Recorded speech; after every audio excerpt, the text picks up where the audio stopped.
Manchester United and Michael Carrick are set to continue together next season and beyond. Chances are increasing for weeks as reported, and everyone at Manchester United feels he should stay. Players, management, everyone are on the same page. Next step is talks to final changes and new deal. This was reported by Fabrizio Romano. You understand? This was reported by Fabrizio Romano, and of course, even Sky Sports comes out and says Manchester United are ready to open talks with Michael Carrick over continuing as the head coach beyond the end of the season. And this doesn't stop there. This honestly does not stop there. You get Simon Stone come out and says, I don't get the only comparisons or the negativity. Ole Gunnar Solskjaer finished third and second. Manchester United ended last season 15th. Every managerial appointment is a risk. Carrick has surely deserved his chance. This is what is said. And of course, Sully also comes out and says Steve Holland also expected to be offered a new deal with Michael Carrick. Holland has impressed internally and been pivotal to the result in the past months. Laurie Whitwell also comes out and says Michael Carrick is in line for a permanent Manchester United head coaching job, with recommendation being made by football leaders to executive committee led by Sir Jim Ratcliffe. This is basically set to pave the way for new talks with Michael Carrick. You understand? So all these things are absolutely has come down. It has come down. We have understood it. But this is where things are a little bit changing. In fact, Casemiro comes out and says, Casemiro was asked if Michael Carrick ever goes crazy at the players. He says, oh, no. He stays calm every time. He has class. I like it. I remember in the game at Newcastle, we lost the game. He killed everyone, but with class. He killed us, but with class. As for me, he's a very good manager. This is what he says. You understand? But this is the key part about things. You understand? This is the key part. I want us to absolutely, now that Michael Carrick is in the right position to get Manchester United's job, let's make a case for why Michael Carrick is the right man to get the job right now. Because it would not be Pillar Sports if we do not dig deep into all this hype. Because we are not going to make the same mistake and think that this is all going to be roller coaster. We are going to be focusing today on a case for Michael Carrick. And of course, I'm also going to be doing a video a little bit later about things that we should be also skeptical, because Michael Carrick is going into a job that not everybody can handle. Not everybody understands the pressure that Manchester United comes with, but Michael Carrick does. And I'm going to be making sure in that video you understand things that we need to look at, things that Michael Carrick needs to work on to be the man that takes Manchester United back to the title. But for right now, let's talk about Michael Carrick being the next manager of Manchester United. Of course, we know his history. We know that he came into the club and absolutely revolutionized the club when Roy Keane had left. Roy Keane had left. We were looking for a position. We're looking for something that would be in that position that would absolutely solidify us and bring the team together. And Michael Carrick stepped up and he came to Manchester United, and the rest is history. We don't need to go back into talking about his career. However, the numbers of trophies that he got as a player is something that states itself. The amount of Premier League titles, the Champions League title, the FA Cup, the Europa League title, all these things are things that he did for Manchester United while he was at the club. He played a lot of games, over 300 games if I'm not mistaken. His relationship with the fans in multiple roles. A role as the captain of the team, absolutely step on. A role as the assistant of Ole Gunnar Solskjaer, absolute crucial. A role as the assistant of Jose Mourinho, absolutely crucial. The interim coach, all these things have been able to give fans the love that they needed in that situation. But the key part about this situation is the fact of the people that he worked under. We know that he played under Sir Alex. Imagination, the brilliance of man management. He understands how it works through Sir Alex Ferguson. When you're looking at the tactical situation about how to win a game, no matter how you play, you're thinking about Jose Mourinho, and he also worked under that great manager. And then you also then look at the manager that we had in Ole Gunnar Solskjaer, who had one of the best seasons back to back, especially with attacking football. And he also worked under Ole Gunnar Solskjaer. The reputation is stellar. He has the reputation of being one of the smartest people in football right now when it comes to the dressing room. So we know that this is a brilliant mind. We know that this is somebody that absolutely understands what football needs and how football is meant to be moving. You understand? The truth about it is that he understands Manchester United better than any other outsider could absolutely understand the team. You understand? He does. And that is the great part about it. He knows the club in and out on a personal level, and he knows what this club should look like. And that is going to be a goal. That is going to be pinned up on his freaking board in his office. Now you also have to talk about the tactical identity. What does Michael Carrick look like? Now you cannot really talk about the way we have played this season. Because if we speak about the way we played this season, then we understand Michael Carrick has not been able to impact his style of play with this team. The only time that we can absolutely utilize that saying is when we look at Manchester City and Arsenal game. We understood there was a time, a breakdown for him to be able to impact a bit of what he wants Manchester United to play like. And my goodness, did we see a brilliant game against Arsenal and a brilliant game against City. Well tactical, thought out, well executed, and a really good job done by the coaching staff, those games. Now, the following game, the subsequent games, were a little bit shaky. It was focused on getting the results. But you really cannot cram an entire style of play within a week of football. It really doesn't happen like that. You need a training camp. You need multiple times. You need upon repetition. But one thing that places that we can look is going back to Middlesbrough. You understand? Where he coached before he came to Manchester United. We look at what he was like at Middlesbrough, and we absolutely can say we saw build-up patterns that we're absolutely ecstatic about. That's what I saw. The research that I did for this video, I'm not going to go into deep about how he started or how the build-up play, but we are seeing a glimpse of it right now. We are seeing the two center, the double pivot drop in to get the ball from the goalkeeper while the center back split to wide. And then you see the fullbacks push up a little bit. So what you create in that situation, you create 6 players that are able to get the ball once the goalkeeper touches it. That's a build-up play. That's a setup. That's a structure of the build-up play that he wants Manchester United to play like.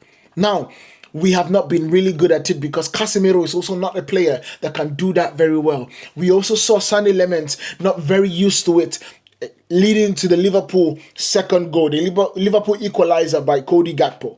We have seen those parts, but I can just imagine, think about it. Michael Carrick in the training ground, drilling it into the players during pre-season, making sure that they understand how it works. Making sure, and we get a midfielder that can absolutely play with his back to the flow of play, can receive the ball facing the goalkeeper, facing his own goal. Those are things that would complete the way Michael Carrick wants to build up. Second is his pressing style. We have all seen the 1-2-3-4 relative to wherever the ball is. Those situations are really good for what Michael Carrick wants to do, and it's also going to get better. We have seen him prefer Buemo for certain games. We have seen him prefer Benjamin Šeško for certain games because of those pressing styles. We have seen the possession stats. It wasn't as great under Ruben Amorim. It's still not as great under Michael Carrick. However, Michael Carrick needs time to bed what he wants to do. He is someone that keeps possession as a player, and I believe as a manager, he will be someone that understands the value of that when it comes to football these days. You understand? You're looking at the chance creation.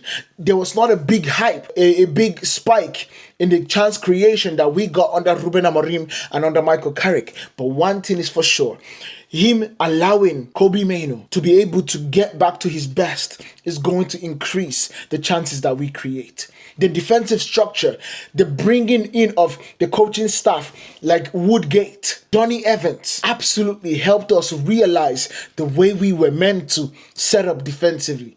Now, Manchester United have given up a lot of goals this season. And under Michael Carrick, it reduced, but it kept on happening. We need to absolutely clean that up. But those things are things that are positives for Michael Carrick. There were things that absolutely he came into the situation and made it really simple to understand. But that simplicity is what the brilliance is. Because football can be out-taught. Football can be in a situation where you think so much about what it is and what it can be, when the simple things are usually the right answers. But then you look at Manchester United's transitional football and you realize the way he set us up defensively permits us to literally break with ferocious speed that creates an opportunity for us to score. He literally took it back to Cristiano Ronaldo, Wayne Rooney and Tevez. That is what he took it back to. And that is the brilliance of what this man might bring to Manchester United. In fact, he has brought it already. The using of attacking midfielders, bringing Bruno Fernandes back into his position. I know for a fact that he's going to be demanding somebody that will be able to back up Bruno Fernandes, or maybe even use Matheus Cunha in that situation, which would then lead us to say we might need to bring in a left winger. So all these things are things that he has started doing that are definitely positives for him. Those are his identities. He also understands, and our technical ability definitely increased from January. Our ability to keep the ball, our ability to pass through people. Just the fact that we did rondos again created a similar feeling. There was a feeling of that's what we did in training, and so we can do it in the game again. Remember the whole Cunha, Bruno, that was Cunha, Mainoo, Bruno. That was a rondo right there. That technical ability, technical players, having the confidence to do it under him is the brilliant part about the situations. So situations, these are things that you would see in elite managers like Luis Enrique. Luis Enrique, the ability, the technical players, the understanding of breaking as soon as you can, the understanding of free-flowing football going forward. A lot of people would think that PSG are players or a team that want to keep the ball all the time. With Luis Enrique and how this PSG team plays is relativity. They get the ball, you go. They get the ball, you go. It keeps on moving. And then you see the likes of Kvaratskhelia dashing. You see the likes of Dembele dashing in the middle. The likes of Doué dashing on the side. There was a quote that Kvaratskhelia said after defeating whoever they defeated in the semi-finals. I've forgotten. He said it's quite Bayern, I think. He says, in PSG, if you stop running, you are on the bench. That's exactly what we are going to be seeing with Michael Carrick. Those are the little sprinkles of lights that you see in Michael Carrick that you think he might be an elite manager. And it's so good to see. It is so good to absolutely see. You understand? And his DNA, the way he wants to play football, is all Manchester United. Attacking, technical, front foot, youth friendly. Michael Carrick represents modern football without abandoning Manchester United's transitions. And that right there is the brilliance of him staying on as a Manchester United manager. So let's look a little bit further about, not further, but a little bit backwards about how he did in Middlesbrough. The transition he got, they were struggling. You understand? Middlesbrough was struggling crazy. And the best part about it is that the moment he arrived, things changed. Things changed. The league position was literally them flirting with you had to scroll to see Middlesbrough. And he came and all of a sudden things picked up. You saw them on the first page. The league position was swinging and they literally swung into the right positions. Goals scored increased. The defensive improvement was absolutely clear to see. The win percentage, it absolutely started growing. They had the playoff run. Of course, we all know that the heartbreak happened in the playoffs. But the truth about it is that the numbers were absolutely dramatic in terms of how he changed Middlesbrough. It's not a hypothetical situation. He definitely changed them. And what did we see? Yes, he left the club. Not in the best of situations, but Middlesbrough was just in the playoffs. And the spark all started with Michael flipping Carrick. And another thing for us to understand is that Michael Carrick, when it comes to player development, is present. This is crucial for a modern Manchester United because we cannot afford to lose that tradition of bringing in youth players. Look at the likes of Morgan Rogers. Bear in mind, if you guys did not know, Morgan Rogers was playing for Michael Carrick in Middlesbrough before he went to Aston Villa. Look at Chuba Akpom. This was someone that was left Arsenal, went to this, he was jumping around, found himself at Middlesbrough, and he had his best season that he got a move to Ajax. Look at Hayden Hackney. Right now, he's touted and is being looked at by the top 6 teams because he is an opportunity. They see talent in him. Look at Emmanuel Leth. I think that's how you pronounce his name. Another really good player. But most importantly, look at Kobbie Mainoo. Kobbie Mainoo at the time did not get a game for Manchester United. He got 5 minutes here, he got 5 minutes there, 10 minutes here, 15 minutes tops. He couldn't get a game for Manchester United under Ruben Amorim. And Michael Carrick came in, and what he was able to do with Kobbie Mainoo. Bear in mind, Kobbie Mainoo his contract had 2 years left, and it was running out. Manchester United had to find a way to sign Kobbie Mainoo on a long term. And it was not going to happen if Michael Carrick did not come into the situation. If he did not come into the situation, it was not going to happen. And that right there is truly remarkable. And for all these players, just like Chuba Akpom and Morgan Rogers, what we were able to see was improvement in goals, technical growth, because Michael Carrick is the most technical player that you could have as a coach. Maybe you might have the likes of Xavi or Paul Scholes as coaches, but then there's nobody else that you would have to compare technicality with Michael Carrick in this situation. Confidence, he gave it to them. Market value literally increased for those Middlesbrough players. And you can look at the testimonials of players about Michael Carrick, and all of them are talking glowingly about the coach. Glowingly about the coach. But let's also think about what is his influence at Man United before becoming a manager. What's the influence? Michael Carrick has coaching under Ole Gunnar Solskjaer. He has done the whole era. He has been there when we did the PSG miracle. He was also there when Ole Gunnar Solskjaer left. He was still there, and he has shown us that he has been present for Manchester United for a long time. The truth is, you also hear reports about players learning positioning from him in training, how to stand, body shapes. His role in a tactical preparation has been absolutely top notch. The fact that he was able to put in a coaching staff that gave us Champions League football is impressive enough. Which players praised him? Ahmad, Mbeumo, Casemiro, Bruno Fernandes, Harry Maguire. These are all leaders in the dressing room. Diego Dalot, all leaders in the dressing room that have spoken glowingly about Michael Carrick. The truth about it is that when those kinds of influential players start talking about the manager in those terms, the rest of the team follows. And getting another manager, yes, that's a different situation, but you're also risking of losing the dressing room before it even starts. And that is also scary. But the improvement of the midfielders that he has coached, it is truly remarkable for someone like Hayden Hackney that nobody have ever heard about to absolutely burst through the seams when it comes to people looking and just watching the brilliance of what he's doing at Middlesbrough. It is impressive, and that all starts with Michael flipping Carrick. So let's be right with this. Let's look at successful club DNA managers. Let's look at them. You understand? And when I say club players, managers that have known the club and have played with the club and understand what it means to be at the club. You have the likes of Pep Guardiola at Barcelona.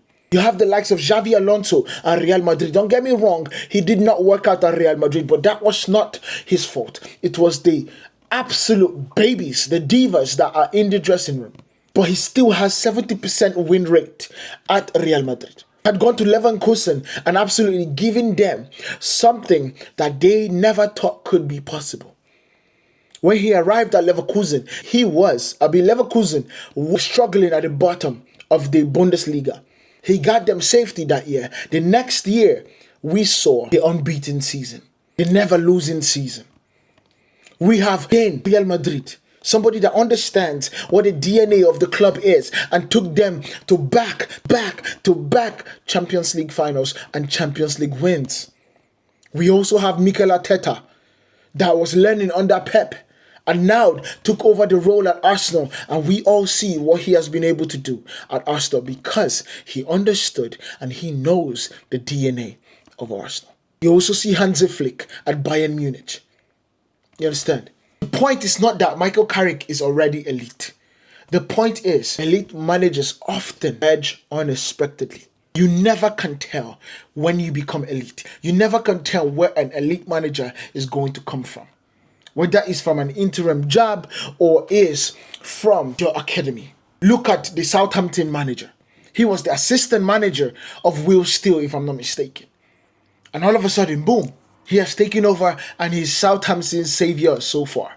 So let's be fact. Why does he fit this modern Manchester United problem? How does he fit into this situation? Right now, Manchester United lacks identity.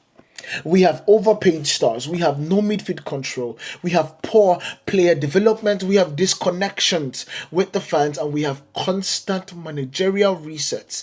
Things that we never wanted as Manchester United fans. And then position. Look at what Michael Carrick has done. Look at how he has become the antidote for those mishaps. The solvent. The thing that cures us from those problems. United problem, no identity. Michael Carrick's solution is possession, structure, but with the edge to bounce off the blocks as quick as possible when it's a transitional moment. Look at the problem for Manchester United. No youth trust. Develops young talent. This is Michael Carrick. He develops young talent. I've already given you mentions of Morgan Rogers that left City to go to Middlesbrough. Morgan Rogers, Hayden Hackney, and even Kobe flipping Mano. Man United have a problem about expensive rebuilds. You look at Michael Carrick, you're looking at coaches' improvements. About cultural disconnect. Michael Carrick understands the club in and out and all the standards that comes with the football club. It does. But the fact is that every single manager that's coming to the team right now and has the question, what if? They have the question, what if? Carrick's intelligence as a player is not questioned. It's quite clear. You're looking at the likes of Wayne Rooney and how brilliant he's been talking about Michael Carrick. And my goodness, think about it. If Wayne Rooney can come in as a striking coach for Michael Carrick, oh my God, it's the Avengers assembled. Look at the coaches that have spoken about Michael Carrick's IQ. Ole Gunnar Solskjaer praising him. Jose Mourinho praising him. Jose Mourinho is one of the greatest managers in the world, talking about how Michael Carrick sees the game. All these things are things that we need to pay attention to. But the honest truth is, what if Manchester United's next great manager has been sitting in the dugout all this while since January? All this while. Let me know what you guys think about this. It is actually happening. Michael Carrick is on his way to become Manchester United's next manager. Let me know what you guys think about this down in the comments. I'll see you guys in the next one. Peace.